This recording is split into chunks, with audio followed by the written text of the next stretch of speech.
Loving BDSM podcast, mini episode number 22. Kayla Lord's here with the one, the only, the guy who just pulled my hair and smacked my face, and I'm in a really good mood now. John Brown. Thank you, Daddy.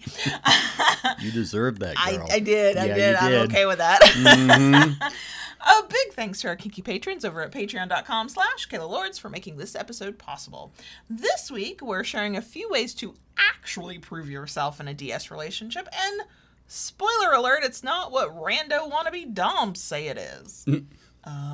Another spoiler alert, this comes from a blog post I wrote in 2017 when I went on a rant. I was very annoyed when I put this list together. So I don't know, will I rant this time?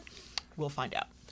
Welcome to the Loving BDSM podcast. If this is your first time listening, glad to have you. If you're back for another week, welcome back. If you enjoy what you hear, third time I've done that.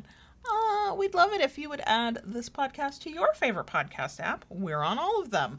You can also follow the show on Twitter at lovingbdsm, on FetLife at lovingbdsmpc, on Instagram at that handle I will forever fucking hate, lovingds and the number 1, that's lovingds1, or on YouTube at youtube.com/lovingbdsm. All links are in the show notes, which can be found at lovingbdsm.net. Okay, so yes, I went on a tear. I was really tired of Twitter doms talking about what real submissives do. Yeah. And even some submissives going, well, real doms. And I'm just, my eyes about rolled out of my damn head.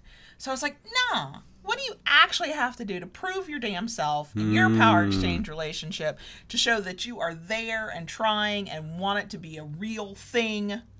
And this is what I came up with. Okay, we ready to dive in? Sure. Number 1, you're willing to communicate.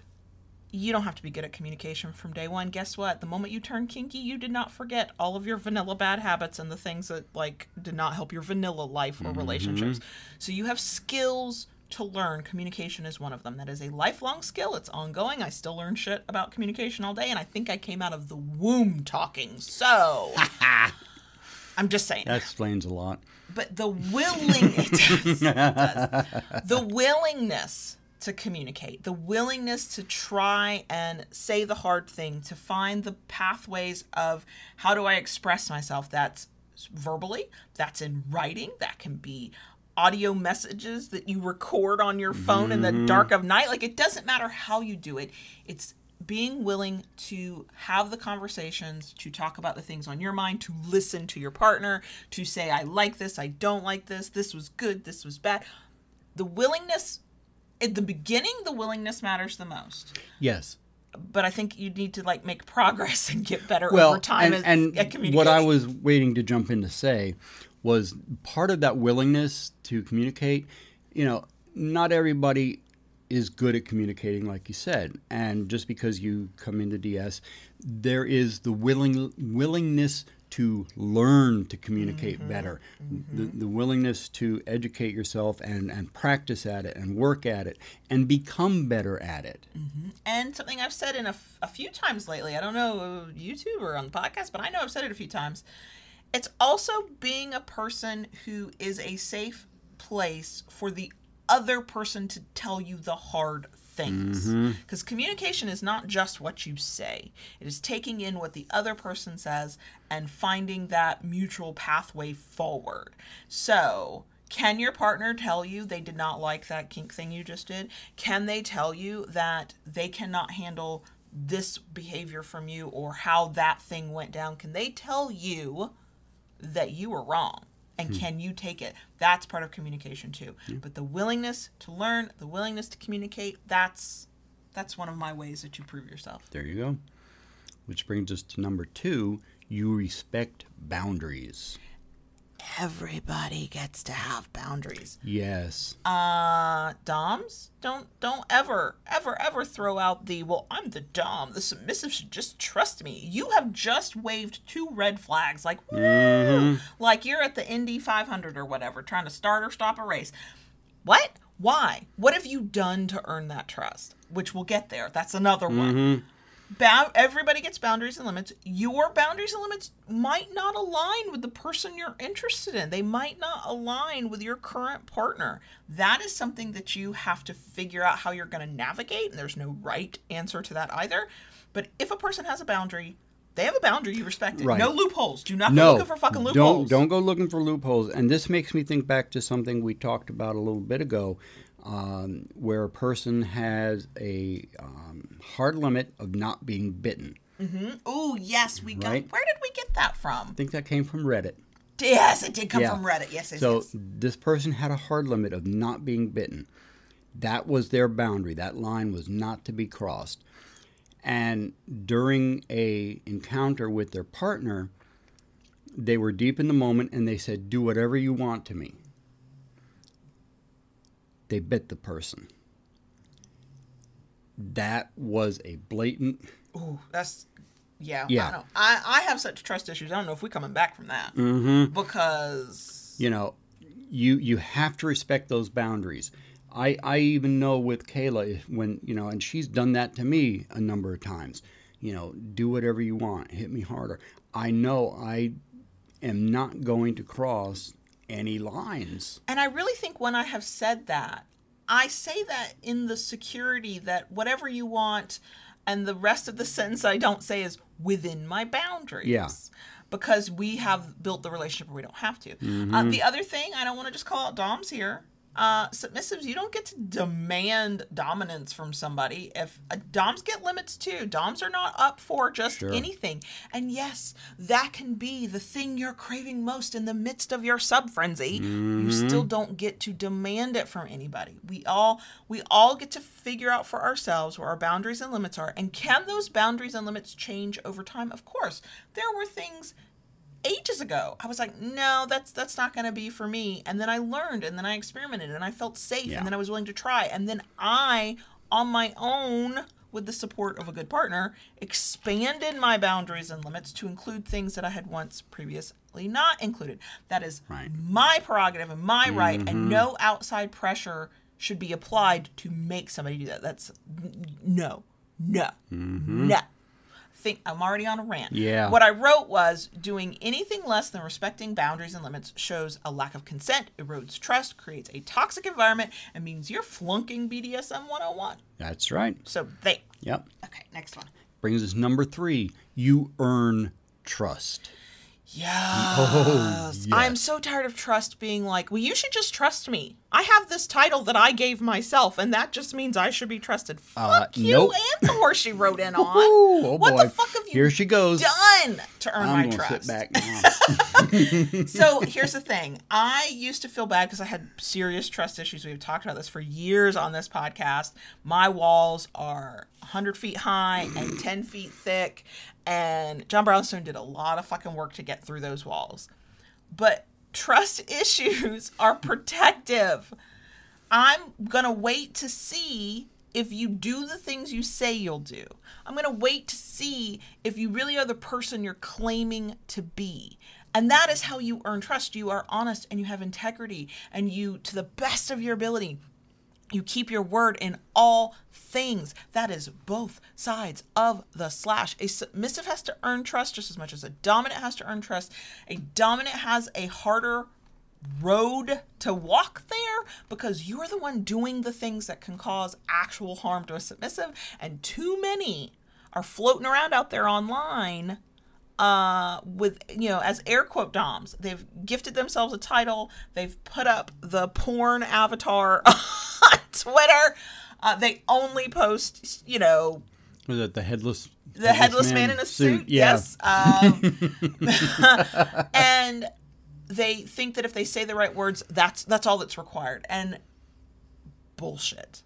Okay? Yeah. If you want my trust, you're going to work for it. If I want your trust, I'm going to fucking work for it. Yeah. It is no more or less a part of all of the other work that goes into actually forming a healthy power exchange. Right. It's all communication's there, consent is there, respecting boundaries and limits. If I know that you respect my boundaries and limits, if I know I can say something to you and you will say and you will respond and we can have a conversation, if I know those things about you, we are well on our way to earning trust between one another. Yeah. But it is not commanded, it is not automatic, and motherfucker, you gotta fucking work for it. Or what are we doing here? Absolutely. And I went on a rant. Okay. Okay, number 4, you must be honest. Do I think that you have to bear every single detail of your soul to somebody? No. I would like that person to be a safe space where you could if you wanted to. Mm-hmm. We get to keep things private now. I do think we need to disclose things that would be relevant to the activities of our power exchange. If certain things are triggers for you, your partner probably needs to know that so that they avoid those. But you need to be able to say the hard thing. Also, you need to be able to, let's go back to this word, trust that your partner is being honest with you. Right. So part of that means not acting like you're single when you're really married with 5 kids and actually you have 2 double lives plus this online thing you're doing. Like, no. I'm not impressed by that. But so it means, yeah, I am this person. This is the type of person I am. Instead of lying and pretending to be an ideal because you're talking online first and you can be whoever the fuck you want, and then getting somebody's feelings involved because you're afraid that somebody wouldn't like the real you. Well, you don't need everybody to like the real you. You need the right person to like the real you. There you go. And if you can't be honest about who you are, who the fuck is going to ever be the right person who likes you? That's part of honesty. Then there is the feedback we give one another as we're developing power exchange relationship. I can't lie. I mean, I can't because I'm a shitty liar, but I can't lie to JB and go, that was a great session if it fucking sucked. One, he's going to think that was great, which he's not. He's smart enough. He'd go, that was shit. Why are you lying to me? But how can he improve if I tell him he was perfect all the time because he's the dom? If I also can't handle hearing hard truths about myself and I need to be lied to have my ego stroked. No. So you want to prove yourself in power exchange. You want to earn the trust. You want to get consent. You want to do all the crazy kinky things we do. You've got to be honest. You can still be private and keep things close to your chest until you're ready to share them, until you know this person is safe to share them. But in general, when asked a question, give an honest fucking answer. You don't have to be an ass to be honest, but you do need to just be truthful. Yep. Yeah. Okay. And that brings us to number 5. You earn respect. So I am of that old school thing where I am sort of just conditioned, possibly because I'm a cis woman in this society, to try to be respectful to people. Like, I'm also quite Southern, so in my mind, you are respectful to your elders just because they're old. That is absolutely how I was raised. And I know a lot of us walk around with something similar, that kind of thing. In power exchange, in relationships in general, respect is not an automatic. I will give you the respect of a fellow human being, okay? I will not shit on you or treat you badly because you've given until you give me reason to. I think respect is something for, like you say, you kind of start at a middle ground. Right. I'll give you a baseline of respect. A baseline of human respect. Right. And it can go up or down from there. And that's where I finally differ from the way it was taught, which is if you're a shitty person, I don't have to give you respect because you just exist and you're older than me and I'm supposed to give it. The same is true in power exchange. Just because you've labeled yourself the dom, you are not entitled to an inherent level of respect. You have to earn that shit. How do we earn that shit? We are honest. We communicate. We respect consent. We, share important information. We take in important information. We become a person worthy of the treatment we deserve. You show you're consistent. Oh, consistency. Yes, we did a whole episode on consistency. Yes. But yeah, if you want to prove yourself in your relationship, you earn the respect of your partner. And it is not about what you say, it's about what you do. Words can be important, but on a certain level, in my mind, they are meaningless because you know what?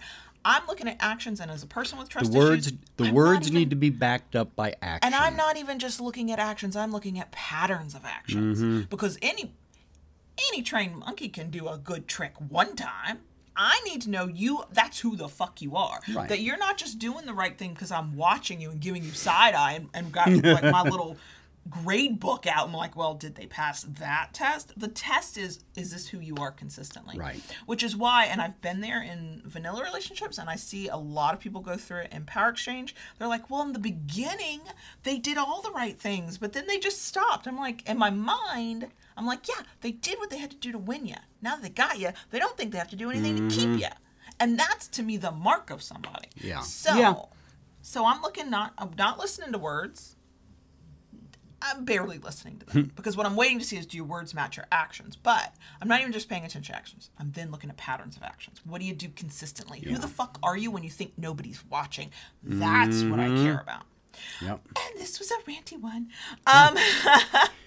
So yeah, that's kind of it. And I just want to say, in the past, I have talked about these 5 things being what I consider the foundation of your DS. DS is like building a house. You need to have these 5 things for a solid foundation. And once you have that solid foundation, then everything else gets built around it. Yeah, the kinky fun, the dynamic you want for your Power Exchange, the details of that, they get added on layer by layer, moment by moment over time. That foundation of these things is what keeps this relationship potentially going for as long as it can. Some relationships are going to end because they've got a natural lifespan. Some are going to end because one of you was putting in the effort and the other wasn't. And sometimes it's going to end because both of you went, I just don't want to do this anymore. That's just, it's a natural flow of things. But if your goal is a happy, healthy Power Exchange relationship in whatever form that looks like to you, look for the partner and be the partner who will prove yourself in these ways. Fuck all those tests. A part of this rant came from, I was hearing about all these online doms who were like, here are my tests to prove you're a real submissive. And then it was just like a laundry list of kink acts that then had to be recorded and documented clearly for that online dom to get their rocks off. And that's the only real purpose it served. It's not proving anything. It doesn't prove what kind of person you are, because I think what's easy for people to forget in these situations, especially when they're new, is that we are people first. With the same things that all people need, just to be seen and respected and honored and to have integrity and to earn and build trust and to communicate with one another. That's true across the board. Kink does not kick all of that out and make it irrelevant. It actually makes it more relevant than most other interactions we might have with people. And so, those online bullshit tests that, these motherfuckers want to, like, come up with, fuck that shit. Yeah. That proves nothing. Ugh. Nope. Okay. Before I go on another rant, we're going to wrap it up. There we go. Okay. If you enjoy ranty episodes like this, talk to us on the socials. Let me know. I always feel weird when I go on a rant and the people are like, oh my God, Kayla's gone on a rant. Get the popcorn. So that's it for us this week. We'll talk to you soon. Bye. Bye.